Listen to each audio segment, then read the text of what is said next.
Salut les amis, j'espère que vous allez bien, que vous avez passé une belle et heureuse journée en tout cas.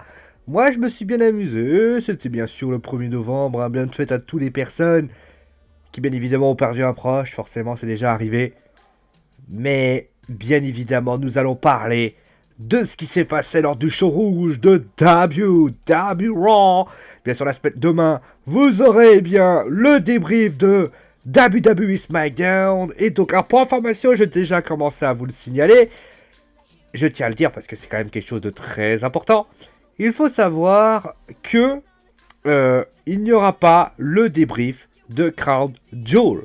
Pour la simple et bonne raison que le show, je risque pas de le regarder vendredi même. Donc, de toute façon, je ne sais pas s'il y aura un débrief ou quelque chose comme ça. Voilà. Je préfère être clair avec vous, que vous me disiez pas est-ce qu'il y aura un débrief de Crown Jewel ou non. Je préfère quand même vous prévenir par rapport à ça. Bon, en tout cas, il y aura, comme d'hab, le débrief de WWE Raw. Et donc, on a commencé avec Baron Corbin, l'ancien Lone Wolf, qui est devenu donc l'actuel manager général de Raw. Et donc, il a voilà, alors, segment assez classique. Je m'attendais à peut-être plus au niveau de Brock Lesnar. Finalement, ça a été un segment où ça a duré, je crois, à 5-10 minutes quasiment. Hein, on a eu l'arrivée de Baron Corbin. L'arrivée de Brock Lesnar, notamment où Polyman a littéralement calmé le Lone Wolf. Et à ce moment-là, Braun Strowman est arrivé. Il a tout simplement expliqué qu'il allait lui mettre la main à la pâte, hein, tout simplement. Baron Corbin qui se prend à ce moment-là, qui se fait repousser.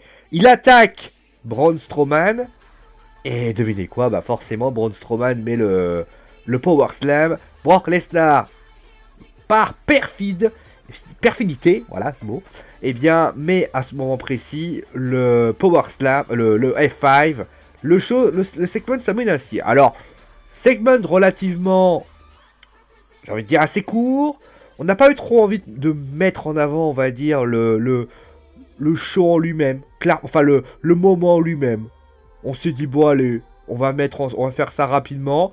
C'est étonnant que ce soit fait au début. Je m'attendais peut-être plus que ce soit fait à la fin. Bon, après, c'est vrai qu'il y a eu DX et les Brothers of Destruction à la fin.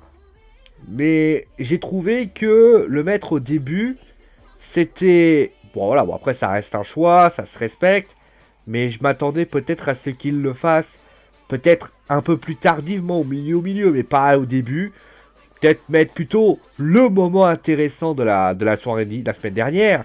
C'est la tradition de Dean Ambrose, d'ailleurs on en parlera, qui a été assez particulière, et justement on va en parler lors de ce moment. Bon, en tout cas, c'est amené ainsi, on va continuer bien évidemment pour information de voir comment les choses vont évoluer. Bon, de toute façon...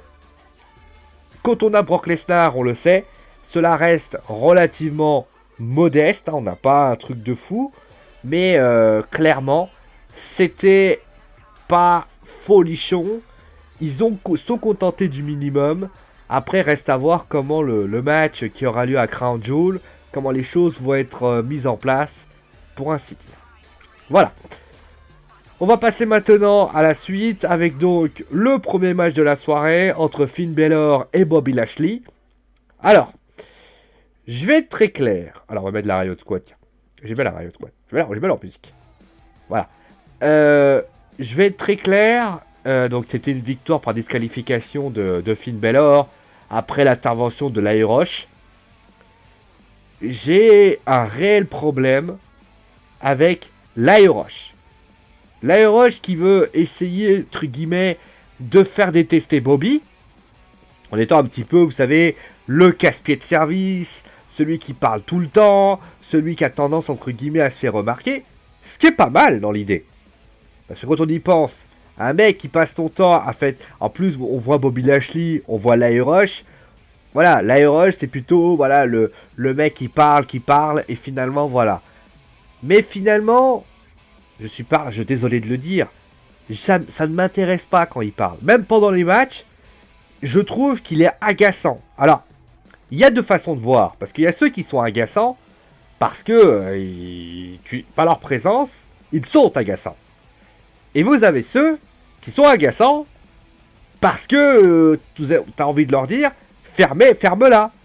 Le ministre, quand il parle, si demain le ministre est à l'extérieur et passe son temps à parler, comme par exemple il fait commentaire et des choses comme ça, t'as envie de l'écouter. La Rush, quand t'as envie de lui... Il est casse-pied. Sa voix est agaçante. Et même le public ne veut pas l'écouter. Et ça, c'est problématique parce que tu ne peux pas... Un public, c'est comme un... Vous savez, c'est comme la WWE et les segments en lui-même, parce que c'est considéré pour moi comme un segment. C'est un échange. Tu parles avec moi, je parle avec toi. Parce qu'il ne faut pas oublier que quand les deux mecs font un segment ensemble, en fait, ils parlent pas mutuellement. Enfin, si, ils jouent à un jeu de théâtre. Il faut pas oublier qu'ils parlent avec nous.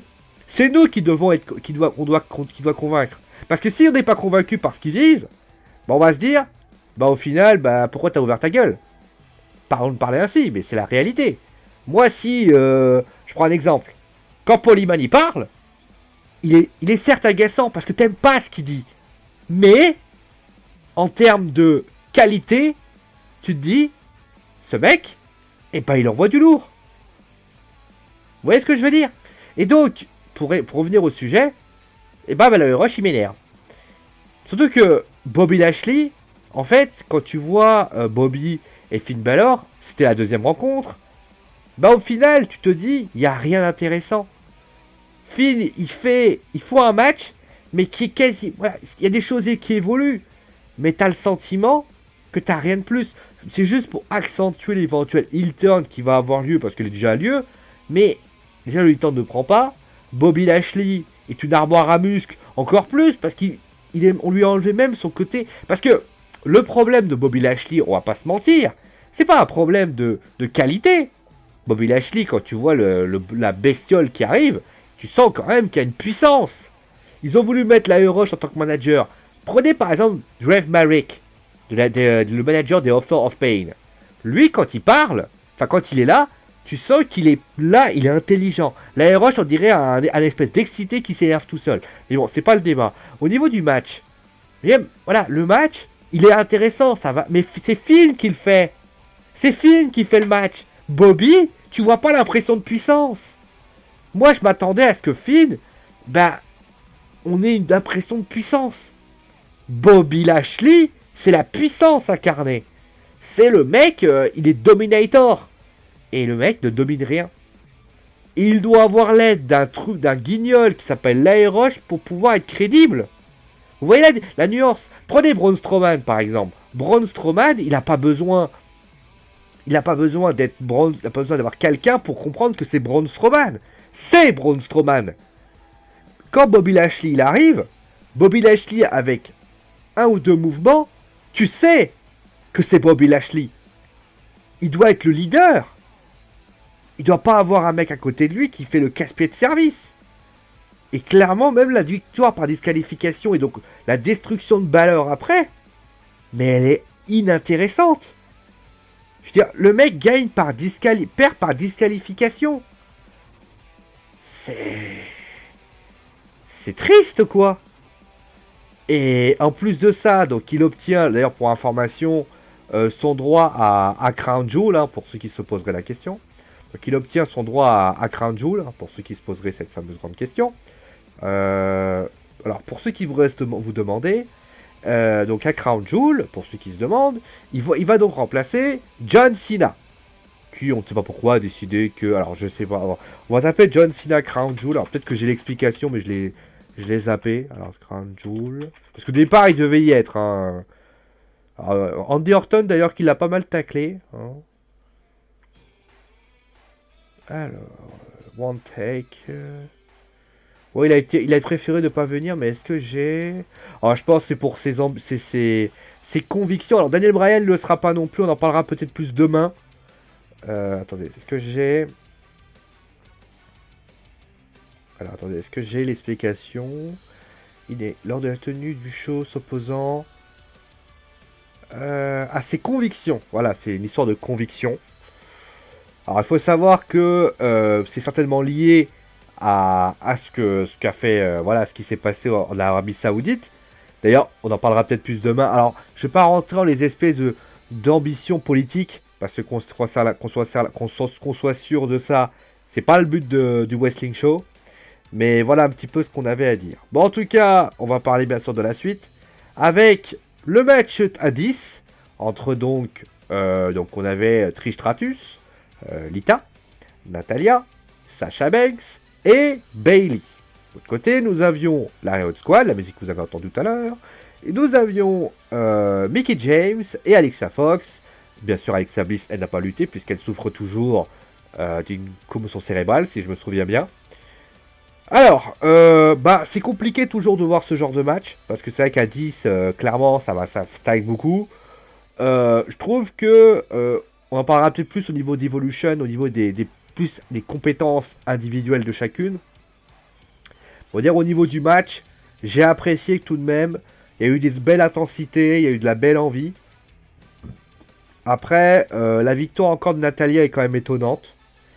Notamment, j'ai bien aimé le Wild Attack. Vous savez, la prise de la Art Foundation qui a été portée avec Lita. Ça, je trouvais bien rigolo. À voir comment les choses vont évoluer. Mais en tout cas, moi, j'ai aimé ce match que j'ai trouvé assez rafraîchissant et très dynamique. Juste après, on a eu donc... Alors, pour information, on a eu l'officialisation du match entre Ember et Naya. Et nous avons donc eu Elias. Elias, le face. Elias, l'homme qui a un problème avec Baron Corbin. Alors on le sait, Elias ne voulait... Alors, bon segment, clairement. Pour une raison simple, c'est que j'ai trouvé que Elias, il lui faut pas grand chose pour attirer l'œil. Il y a des lutteurs, à un moment donné, avec une guitare, ils se font... Non, lui, il est toujours là. Et j'ai même l'impression, voilà, que c'est un bon speecher. Je pense pas qu'il sera main eventer un jour. Ça va être compliqué parce qu'il y a beaucoup de monde. Et c'est pas l'absence de Roman Reigns qui aura changé quelque chose. Mais ce que j'ai aimé de la part de Elias, c'est que c'est quelqu'un qui a plusieurs cordes à sa guitare, jeu de mots, dans le sens où, déjà, c'est un lutteur quand même intéressant. Il lutte plutôt de manière intelligente.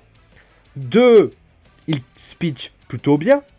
Et notamment, on l'a vu, le mec, il est arrivé devant Baron Corbin, il s'est mis à faire sa musique. Bonne idée. Alors après, comme on dit, il lui faudra peut-être une ceinture un jour, que je ne crois pas qu'il n'aura pas. Mais en tout cas, moi, j'ai apprécié tout de même cette qualité qu'a pu proposer notre cher Elias. Au niveau du match, c'était un match classique. Alors après, je suis un peu de peine pour Jinder, qui passe entre guillemets du mec main eventer SmackDown à tout simplement lutteur littéralement qui se fait qui devient limite mid-carter jobber. Comme quoi les choses vont vite à la WWE. Bon après il est pas non plus ridicule, mais tu sens quand même que sa hype est passée et que c'est pas bon pour le business. Voilà un petit peu ce qu'on avait à dire par rapport à tout ça. Donc ensuite nous avons eu... Eh bien... Ah bah voilà. Alors attends, peut-être qu'il y a eu quelque chose entre temps. Non, tais-toi, merci. Ah oui, nous avons eu les... Ah bon, Ah j'avais oublié... Ah bah tiens, c'est bien, j'avais pris cette photo. Parce que c'était quand même assez révélateur, puisque c'est ce qui s'est passé. Voilà, donc on va enlever cette photo, hein, comme ça vous la verrez pas. Alors pendant ce temps-là, donc nous avons eu... Je vous parlais justement des... Non... Ah, j'ai oublié de prendre le tout. Ah, ok, bon voilà. Alors, on revient sur un de mes chances. En fait, j'avais oublié d'enlever une photo. Vous inquiétez pas pour ça. Donc, je reviens à ce que je disais. Donc, par rapport à... Donc, il y avait un triple threat match. Enfin, triple threat tag team match. Où la victoire de Bobby Roode sur les Ascension et les AOP. Pourquoi pas. Donc, en fait, finalement, les AOP qui attaquent, ça donne une certaine crédibilité quand même à eux, surtout que c'est la Ascension qui ont gagné le match, qui ont perdu le match, donc pourquoi pas, enfin qui ont reçu les épaules rivées au sol. Le match était rapide, le match était sympa, pourquoi pas, très intéressant. Et donc on va parler bien évidemment de ce qui s'est passé après. Vous l'avez vu, forcément. Alors, on attendait tous ce moment. Moi je m'attendais vraiment à ce qu'il débute dès le départ avec ça. Je suis partagé dans ce segment. C'est-à-dire que d'un côté, je suis plutôt satisfait. Et d'un côté, je suis insatisfait. Je vous explique pourquoi. Alors, le niveau de qualité de speech de Rollins, il n'y a rien à dire. C'est plutôt les réactions d'Ambrose qui m'interpellent. Je sais pas comment, en fait, clairement, il y a une partie de moi qui me dit, pourquoi pas? C'est vrai, pourquoi pas? De l'autre côté, il me dit, ouais, mais peut-être qu'on attendait des explications. Mais d'un côté, tu te dis, c'est malin de ne rien dire. Parce que, au final, bah, toute cette part de mystère, elle continue. Rollins a, entre guillemets, lancé quelques hypothèses. Il a notamment dit, par exemple, que c'était parce qu'il l'avait trahi il y a quelques années. D'ailleurs, il a fait référence au fait que lui, il avait expliqué pourquoi il avait fait ça. Et j'ai envie de vous dire, eh ben, c'est vrai. Le mec, il a quand même expliqué. Alors après, les explications, t'en fais ce que tu veux, hein. Mais j'ai envie de te dire, le mec, il a rejoint l'autorité, il y avait une raison. Le mec, il voyait très bien que le Shield, il n'y arriverait jamais. Il s'est dit, moi, je vais revendre mon âme au diable. Et ça, c'est vrai. Alors, le You Sold... Alors, juste une question. Le You Sold Out... Le You Sold Out... En fait, t'es invendu. Mais j'ai envie de vous dire, les mecs, arrêtez de balancer... Enfin, le WWE Universe... Arrêtez de passer votre temps à balancer des voices juste parce qu'à un moment donné, vous les avez entendus. Il s'est pas arrangé avec l'autorité d'Dean Ambrose. Il est juste parti en solo. Le mec, il a pensé à sa gueule. Il a pas pensé il a pas trahi Seth Rollins pour aller du côté Triple H. C'est là que je suis, mais des fois je me dis que le WWE Universe, alors je sais qu'il y a quand même des kikoulol qui nous écoutent, mais c'est pas possible. Réfléchissez avec le cerveau de votre tête, comme dirait le chef Otaku. Faites pas ce genre de... Alors après, c'est des Américains, je parle pas des Français. Vous les Français, vous êtes bien. Mais pas seulement... Après, bon, ça c'est autre chose.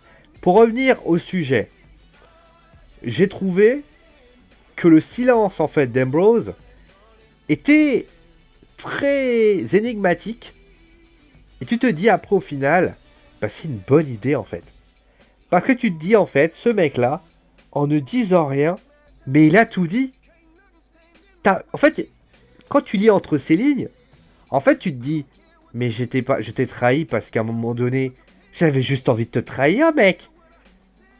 Et en fait, tu te dis même que la raison pour laquelle il l'a trahi, mais McIntyre, Ziggler, Strowman, mais nous l'avait déjà expliqué. Parce qu'en fait, il en avait marre d'être numéro 3, tout simplement. Il n'a pas besoin de l'expliquer, on le sait déjà. Et là, tu te dis, c'est fort.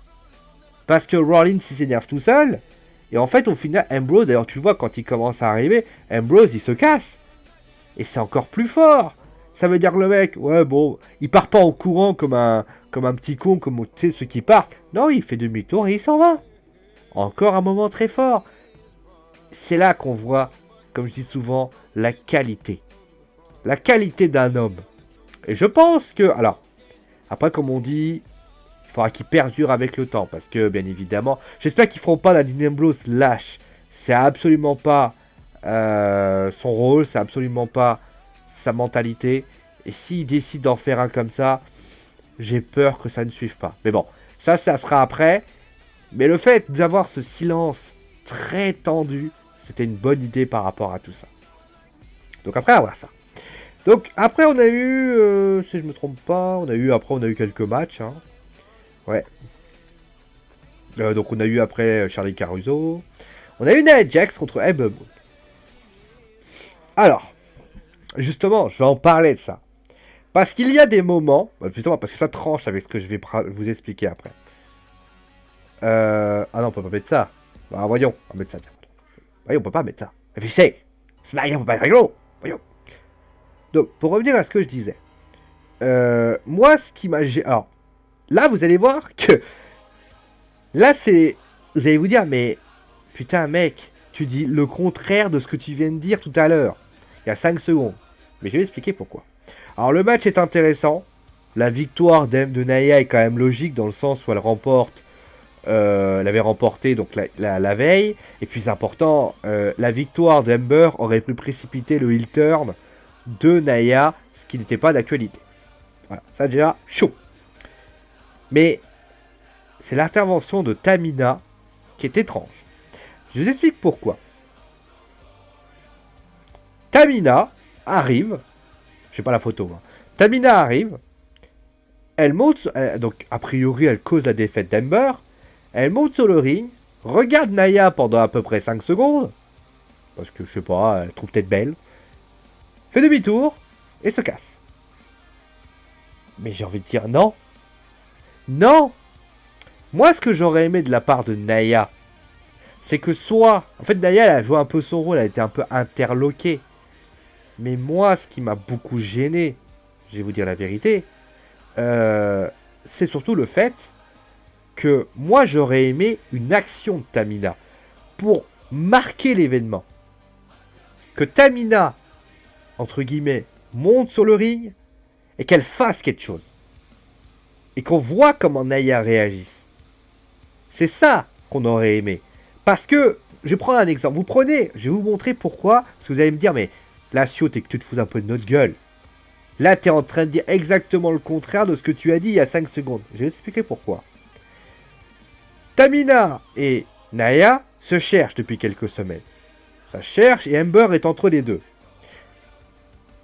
Mais on a vu à Evolution, ils ont voulu travailler ensemble, puis après ils ont plus voulu travailler ensemble. Bon, après c'était un peu les intérêts. On voit que Ember et Nia ont une affinité particulière. Mais on ne sait pas trop la relationnelle entre Nia et Tamina. On ne sait pas s'ils sont copines, pas copines. Enfin, a priori, c'est plutôt quelqu'un qu'elle n'aime pas. Donc, le truc, c'est comme ça. Attention, vous allez voir.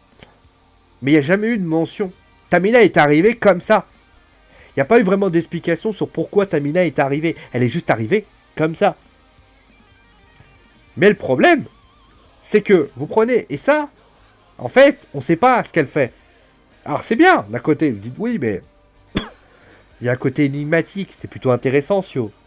Oui, mais quand ça arrive comme ça, de nez sur la soupe, ça passe pas.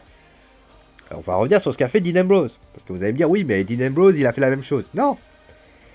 Dean Ambrose, lui, réfléchissez 5 minutes. Tout ça a été bien mené. Il n'y a pas besoin de parler parce que tout le monde a parlé pour lui. Nia n'a jamais parlé. On ne sait pas pourquoi. S'il y avait une alliance, par exemple, entre Nia et Tamina, la seule raison serait qu'ils seraient samoans. Excusez-moi, mais Ember, c'est la copine de... Vous voyez, rien n'est très clair, et finalement, on comprend pas tout. Voilà, c'est un peu ça le problème. Après, les choses peuvent évoluer différemment, mais moi, en tout cas, j'ai été assez gêné de ce qui pouvait arriver. En tout cas, moi, c'est mon avis particulier là-dessus. Qu'est-ce que je vais vous donner comme... Tiens, je vais vous donner ça. Tiens. Allez, c'est parti. Bah, je viens de te renvoyer, mon gars, donc si tu l'envoies pas... Ah, si, on va se mettre ça, tiens. Allez. Petit souvenir Hamza, un petit souvenir de jeunesse. Donc, après, nous avons eu 2 matchs qui ont été proposés, hein, je crois. Alors, on a eu les Mexicains qui se sont pointés entre les Revival. Ah, les Revival, c'est quand même le sauceur émotionnel. Hein. Au début, ils étaient, mais limite, les mecs les plus sympas du monde. Ils devaient gagner les titres par équipe. Ça y est, et finalement, maintenant, ça marche. Et nous avons eu Dolph Ziggler. Vous voyez, Drew McIntyre qui dit voilà, qu'on s'est détruit le Shield. Maintenant, c'est Brock Lesnar. Et voilà, les deux, maintenant, sont copains comme cochons. En disant, par exemple, voilà, ça sera pas loin de la... Vous voyez, on commence à se dire, lui, c'est le tournoi. Drew, c'est le titre. C'est une bonne idée. Donc ça, c'est plutôt une bonne chose. Et ça, voilà. Au niveau du match, c'était un match sympathique, mais rien de bien transcendant pour ainsi dire. Voilà. C'est pas un match où tu vas te souvenir de dire ah ouais, putain, il y a eu ça. Putain, il y a eu ça. Voilà. Et donc, on a eu le final de cette émission, puisque nous avons eu, donc, alors, je vais dire la vérité. Vous savez que j'aime ces 4 lutteurs. Et je vais vous dire la vérité, je m'en contrefous de cette rivalité, sachant que j'adore DX, et que j'adore les Brothers of Destruction. C'est terrible à dire, mais j'en ai rien à foutre des 4. Shawn, c'est l'un de mes lutteurs, c'est mon lutteur préféré. J'en ai rien à foutre. Triple H, je l'adore. J'en ai rien à foutre. L'Undertaker, j'en ai rien à foutre. Kane, rien à foutre. Pourquoi? Parce que c'est du pur marketing. Alors, l'Undertaker peut venir t'expliquer qu'ils vont être enterrés, nanani, nanana. Je m'en fous. Et je vais vous dire pourquoi. C'est à cause de l'homme à gauche. Vous savez, le terme retraite, je le répète une nouvelle fois, je l'avais expliqué il y a quelques semaines, le terme retraite, pour moi, il a un symbole. Quand on a vu Ric Flair partir du côté d'Impact, et reprendre ses bottes, mais je me suis dit, putain, mais quelle honte. Mais à la limite, c'était une fédération, là c'est la même fédération. C'est horrible. C'est la même. Vous imaginez, vous êtes... C'est comme si la WWE avait dit à Shawn Michaels, bah tu sais quoi, il y a eu un match à 26, bah tu t'assois dessus et tu fermes ta gueule. Mec, c'était parfait. Qu'est-ce qu'ils allaient à ramener? C'est pas parce que t'as des Saoudiens qui demandent des hits qu'il faut leur donner tout. Là, c'est craché au visage d'un match exceptionnel, d'un moment exceptionnel entre deux lutteurs, un Hall of Famer et un futur Hall of Famer. Et donc forcément, le segment, j'en avais rien à foutre. Voilà. Voilà. Merci, bonsoir. Voilà, clairement. Je sais pas, tu pouvais pas ramener... à la limite, t'aurais pas pu ramener quelqu'un d'autre? Avec Triple H, on aurait peut-être pu faire quelque chose de bien. Même de faire un Triple H Undertaker, ça nous aurait peut-être fallu. Fallait que tu ramènes DX. Fallait que tu ramènes Shawn Michaels. Connard. Bon, après, on verra comment ça va se passer. Voilà, c'est tout ce que j'avais à dire malheureusement dans cette émission un peu triste. Bon, voilà, en tout cas, Raw, bah, sentir sans les honneurs, mais bon, on s'en sort quand même bien. On verra ce qu'a fait SmackDown. En tout cas, moi, je vous souhaite bien sûr une bonne soirée. Je vous souhaite bien sûr une bonne journée. C'était la fête des morts. J'espère que vous avez fêté les morts comme personne. Demain, Wrestling Show, SmackDown. Gros bisous tout le monde et à très vite. Allez, ciao tout le monde!